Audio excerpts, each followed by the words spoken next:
জাতীয় নিরাপত্তা গোয়েন্দা সংস্থা এনএসআইয়ে ছাত্রলীগের নেতাকর্মী হিসেবে পরিচিত ৩৫ জনকে যুগ্ম পরিচালক হিসেবে পদোন্নতি দেওয়ার জন্য তোড়জোড় চলছে। বিষয়টি নিয়ে সরকারের গুরুত্বপূর্ণ সংস্থাটির পদোন্নতি বঞ্চিত পেশাদার কর্মকর্তা কর্মচারীদের মধ্যে ক্ষোভ বিরাজ করছে।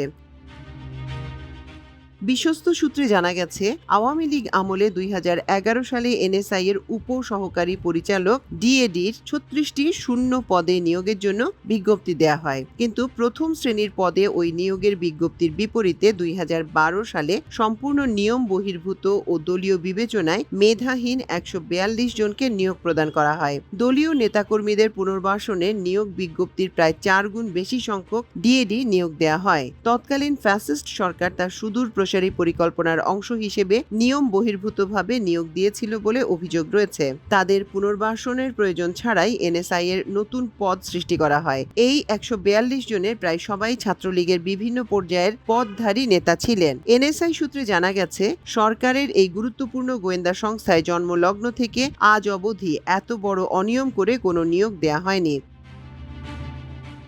এর আগে আওয়ামী লীগের আমলে ২০০১ সালে বেশ কয়েকজন ছাত্রলীগ নেতা সহ আওয়ামী ঘরানার লোককে এনএসআই এ নিয়োগ দেওয়া হয়েছিল। অদক্ষতা প্রমাণিত হওয়ায় ২০০১ সালের পর তাদের ১৭ জনের চাকরি চলে যায়। সরকারের সিদ্ধান্তের বিরুদ্ধে ওই সময় তারা আদালতের দ্বারস্থ হন। তবে আদালত চাকরিচ্যুতির বিষয়ে সরকারের সিদ্ধান্তের পক্ষেই রায় দিয়েছিল। কিন্তু ২০০৯ সালে আওয়ামী লীগ ক্ষমতায় আসার পর ফ্যাসিস্ট সরকারের রাজনৈতিক উপদেষ্টা এইচ.টি. ইমাম আদালতের সিদ্ধান্ত উপেক্ষা করে নির্বাহী আদেশে চাকরিচ্যুতদের মধ্য থেকে ১৩ জনকে পুনর্বহাল করেন। ২০১২ সালে নিয়োগপ্রাপ্ত এনএসআই এর এসব কর্মকর্তার মধ্যে থেকে ২০২৪ সালে ৩৩ জনকে যুগ্ম পরিচালক পদে পদোন্নতি দেওয়া হয়। বাকিদের মধ্যে থেকে আরও ৩৫ জনকে যুগ্ম পরিচালক পদে পদোন্নতি দেওয়ার উদ্যোগ নেওয়া হয়েছে বলে জানা গেছে।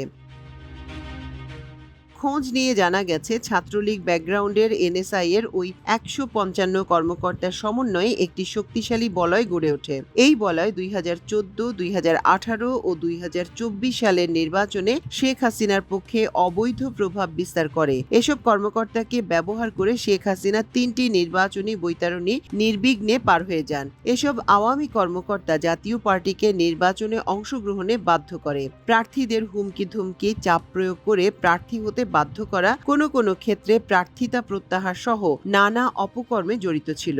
অভিযোগ রয়েছে, এনএসআই এর তৎকালীন ডিজি ও বর্তমান পলাতক মেজর জেনারেল টি.এম. জোবায়ের এসব কর্মকর্তাকে আশ্রয় প্রশ্রয় দিয়ে আসছিলেন।